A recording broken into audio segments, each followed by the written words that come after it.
If you're an author or plan to be one, get excited because this podcast is for you. Book Marketing Mentors is the only podcast dedicated to helping you successfully market and sell your book.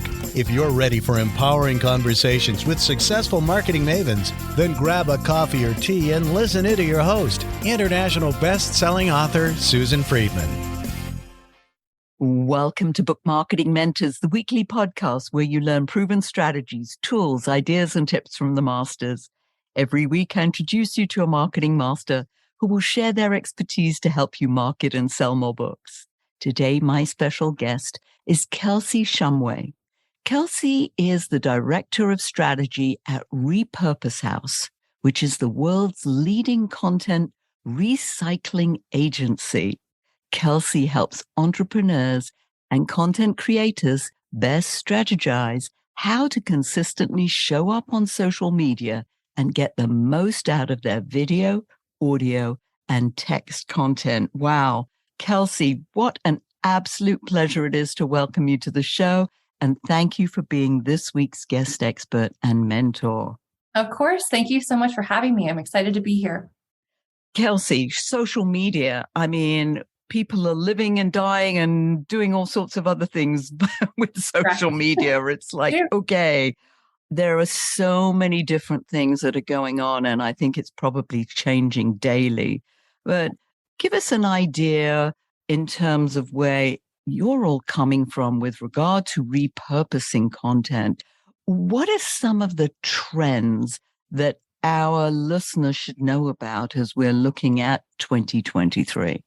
Absolutely. I think what a lot of people have noticed are a lot of platforms are kind of expanding their availabilities into having short form video content kind of be the primary view of their social platform.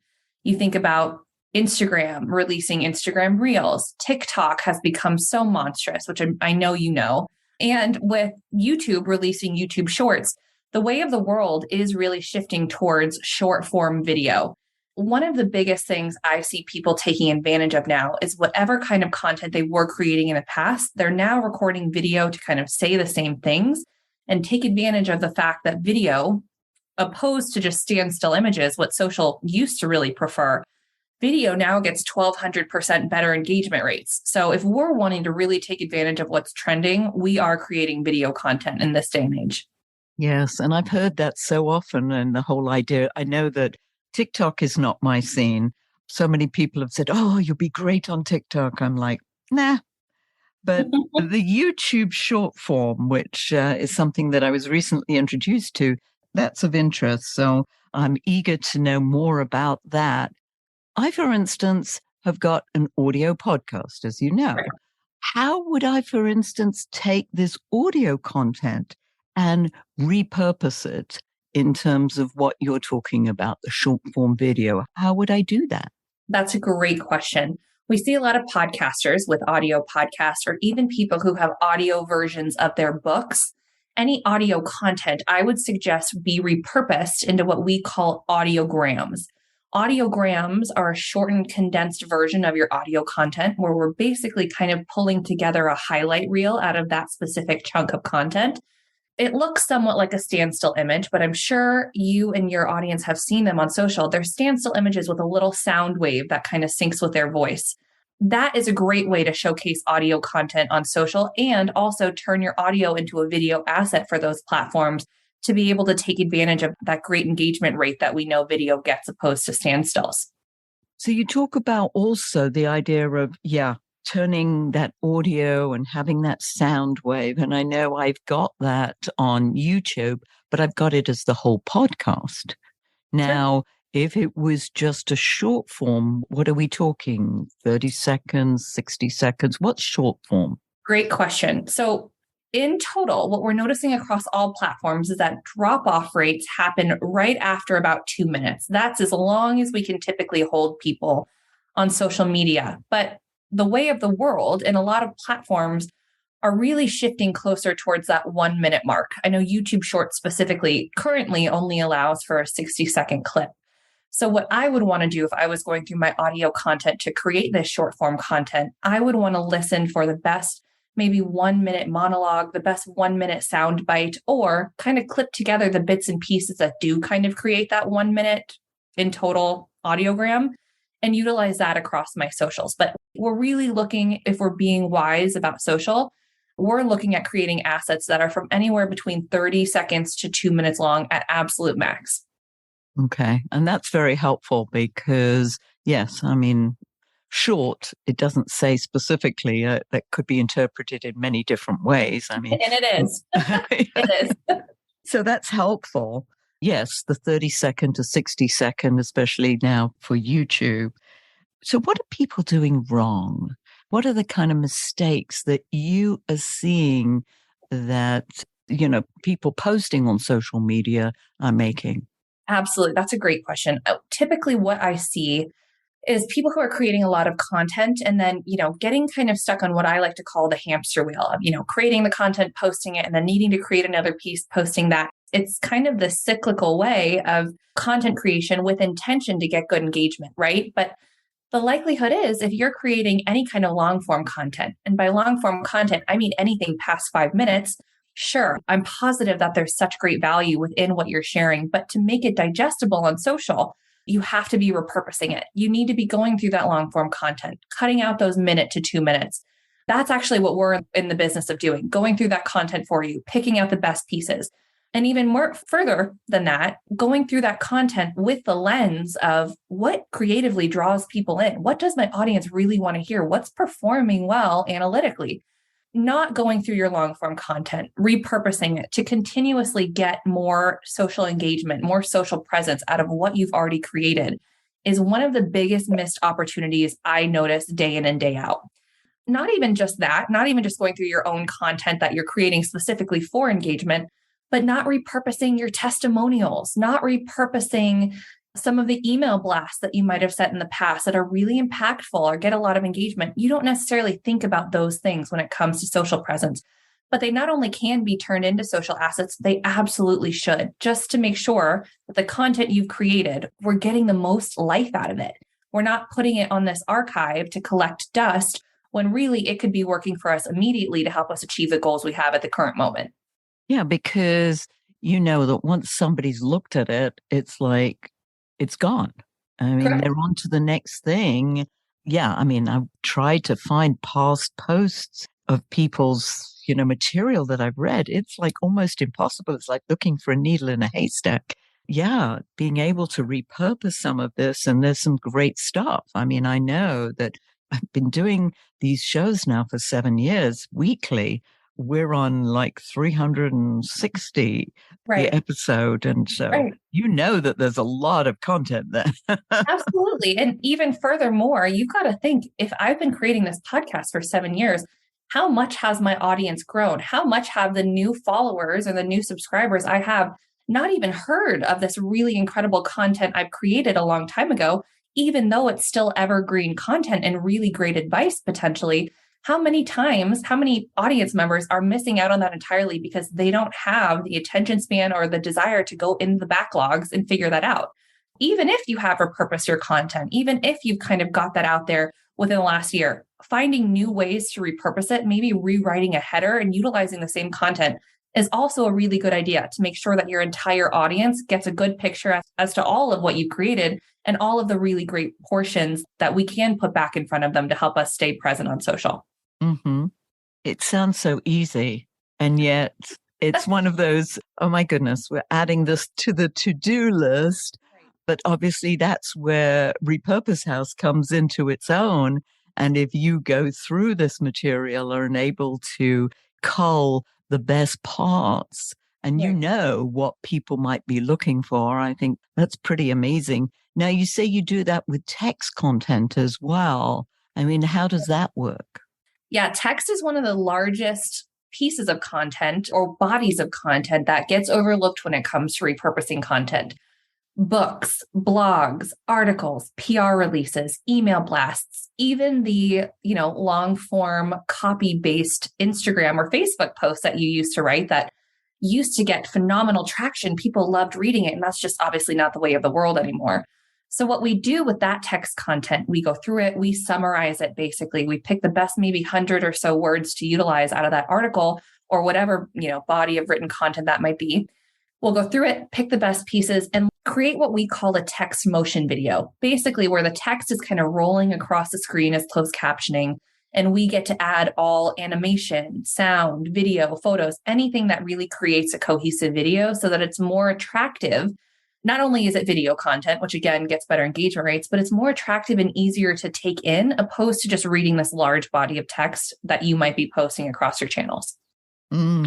Yes. And so many authors are just taking pieces out of their book and posting them. So let's look at the whole idea of the book. Obviously, our listeners are primarily nonfiction authors, and they've got a book.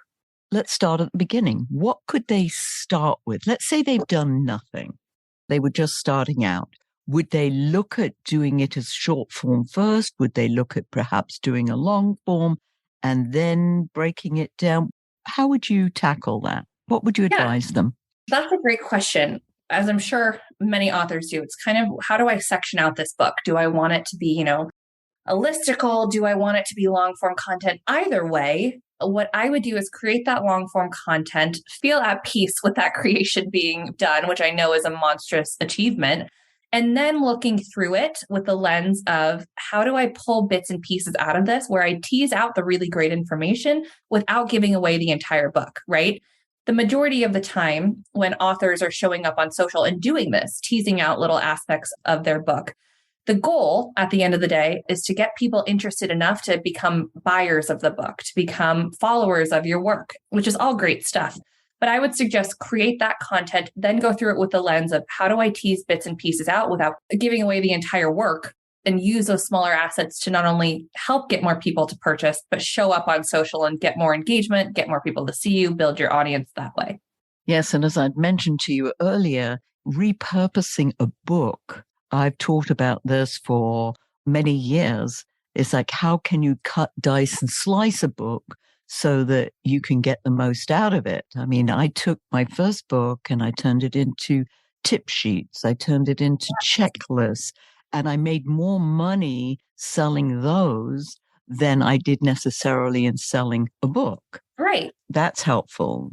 Taking the chapters and making maybe ebooks out of those, but you're taking it even further than that. And it's almost down to the lowest common denominator, 100 words. That's nothing. Totally. And I suggest that both of these things happen, right? That we're creating video assets out of your content. If you're repurposing into ebooks to create another revenue stream, that's a phenomenal idea too. Let's utilize these assets to bring awareness on social media to the fact that these exist. Let's get people interested in seeing them and then drive people from social media using call to actions to be purchasers of the book or this ebook or these lists, however that might look, whatever you repurpose that into.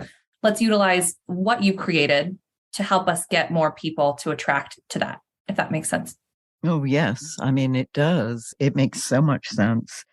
And one of the things that you said earlier, which I really like, and it resonated because I know I do this, is that you feel that you have to create new content every single time. Right. And that's just so not the case. When you're stuck on that hamster wheel, creating new content, posting it, creating new content, posting it, the opportunity to really review what you've created and see if there's better ways to shorten it, to condense it, to use those assets for social, to not do that is a big missed opportunity. And ultimately, a lot of the times when I talk to authors or when I talk to content creators, they end up noticing how much they've left on the table, right? There is so much we can do with a backlog that exists like that, to go through it, find new things, and all route towards the same goal we're having in the current moment without having to stay on the hamster wheel of creating more, So that's how we help. It seems so obvious.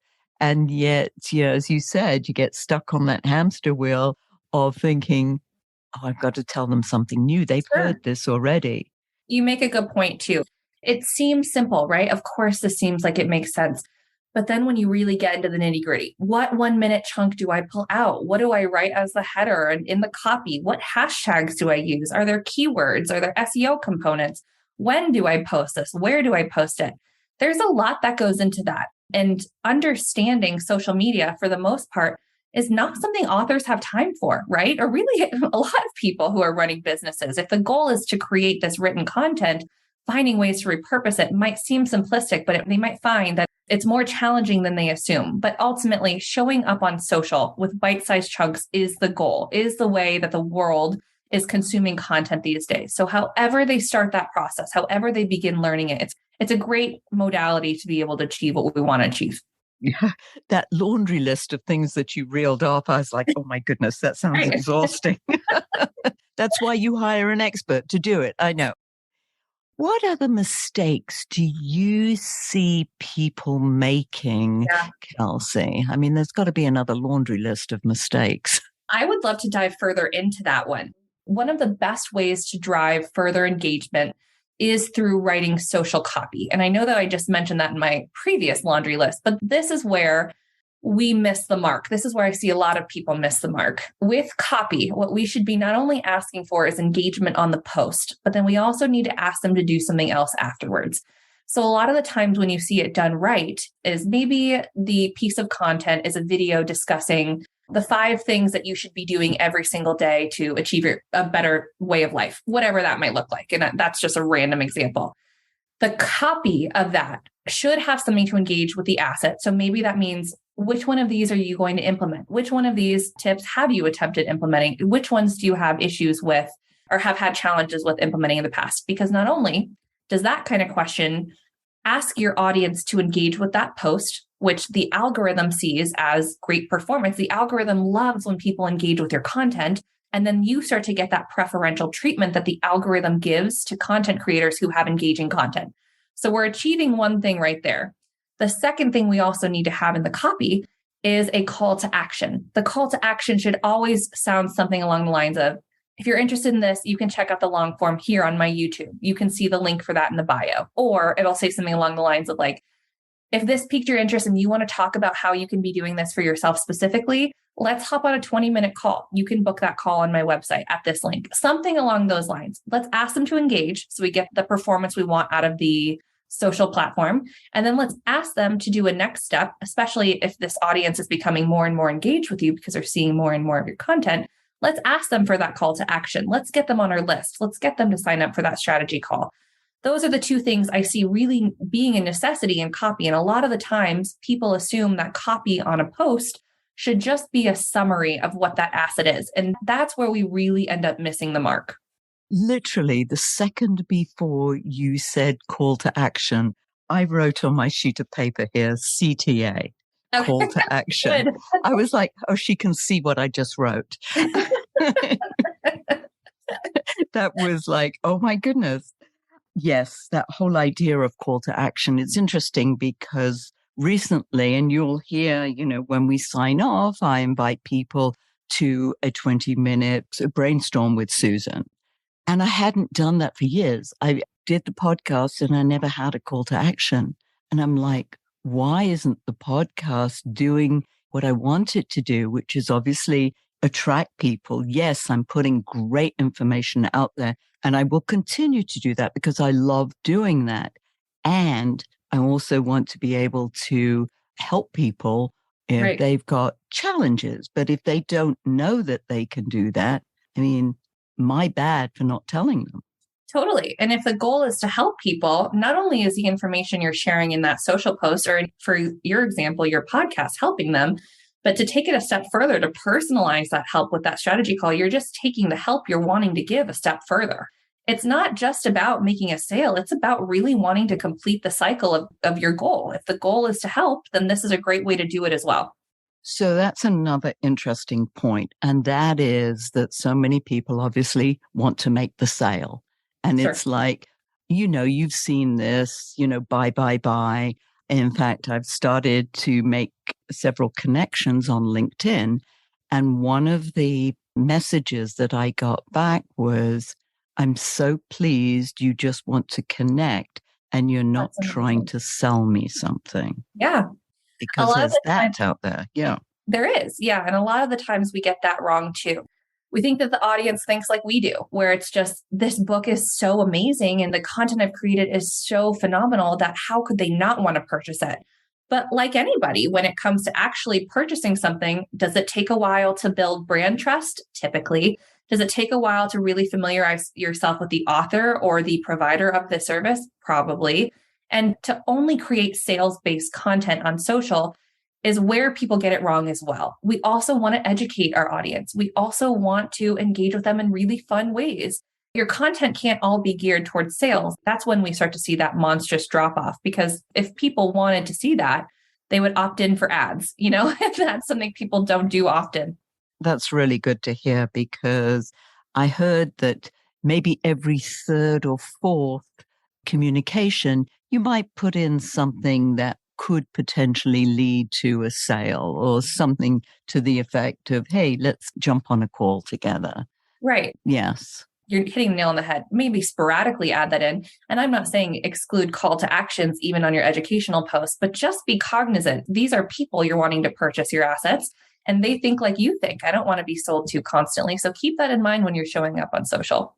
Yes, that's real words of wisdom there, because there's this tendency, I've got this book, I want people to buy it, I want people to buy it. I mean, you mentioned that earlier. It's all geared around, well, how can I get them to buy it? And it's like, well, why should they buy it? They don't know anything about it yet. What's in it for them? People don't buy books. They buy what the book will do for them. Mm-hmm. Yeah. And so that's got, highlighting some of the important parts of the book, the strategies, or maybe little even tactics, or dangling the carrot. I suppose that those are things that come out in those tips, those short Absolutely. form. Kelsey, I know that listeners are probably chomping at the bit here, wanting to know how they can get in touch with you, because this sounds so juicy. It is juicy stuff. Yes. What we do at Repurpose House is kind of take this work off your plate. We'll go through the content for you. We can take it a step further and not just create new assets, but we also can write copy, do hashtag keyword research, and even post for you across a lot of channels. But I like to take a step back before we even start talking about plans or how we could work together and talk about strategy. One of the best things I think I can provide to authors or entrepreneurs or content creators in general, let's take a look at how you're showing up on social currently. Let's talk about where I see we might be missing the mark, or where we might just be finding new opportunities to show up in a more strategic way. So if anyone wanted to have that conversation with me, they can book what we call a strategy call. They'd head to our website, repurposehouse.com, and there's a quick link in the right corner that says schedule a call. This way, I can do a deep dive into how your social presence is performing, what I would suggest we potentially do differently. And then we get to discuss all of the fun stuff like repurposing what you've created, going through the backlogs, looking through that archive. That's where people can find me in terms of next steps. And I believe that you have a little freebie for our guests. We do. Yes. For your guests, we currently are offering, or you have access to a PDF that we've created. Its title is The 9 Unexpected Things You Should Repurpose, but you probably forgot about, so that you can start preparing to really think about all of the things that you have and you can repurpose and could utilize to show up differently on social. Nice. And I believe people get a discount, don't they? When they, we're going to put a little code, and I'll put that in the show notes, BMM15, and you'll get a 15% discount off your first order. I think that's very generous. So listeners, I'll put that all in the show notes for you so that you can see that. And Kelsey, as you know, we always end off with a golden nugget. So if you were to leave our listeners with a golden nugget, what would that be? My golden nugget would be a little bit of an elaboration on what you just said. People want to purchase the book because of what that book will offer them. Furthermore, people want to purchase a book from somebody they know, they trust, they like, they agree with. And you getting to show up on social in an organic, authentic way not only helps push your book into their hands, it also helps push you into their hands, so that these are people who not only are purchasers of your content, but are followers of your work. This is how we start to build a really reputable and true following. So whatever that looks like for you, whether that be repurposing your content or whether that be creating new content over and over, keep that in mind when you're thinking about your audience. People want to buy from people. people want to buy from people the products that they know will help them. So keep that in mind when you're creating content. Authenticity is few and far between when it comes to social, but showing up in that way is so impactful, so powerful. That does great things, not only for you, but your business too. So, and helps stand you out from the crowd. It does. Yes. Yeah. That authenticity is so, so key, as we know. And the know, like, and trust factor. Yeah. I mean, we do business with people we know, like, and trust. That's why it doesn't happen straight away that, you just go on social and someone's just going to buy something from you. It's true. That ain't going to happen. It's true. Well, maybe, but unlikely. Yeah, possibly. We'll see. Yeah, exactly. Well, this has been illuminating, fabulous, something totally different. As I said, I love the whole idea. I've always talked about repurposing the book, but now you're taking it a step further with regard to repurposing social media content. So I appreciate this, Kelsey. Thank you so much. And we will put all the information in the show notes, how people can get hold of you. And listeners, if your book isn't selling the way you wanted or expected to, let's you and I jump on a quick call together and brainstorm ways you can ramp up those sales, because you've invested a whole lot of time, money, and energy, and it's time you got the return you were hoping for. So go to brainstormwithsusan.com to schedule your free call. And in the meantime, I hope this powerful interview sparks some ideas you can use to sell more books. So until next week, here's wishing you much book and author marketing success.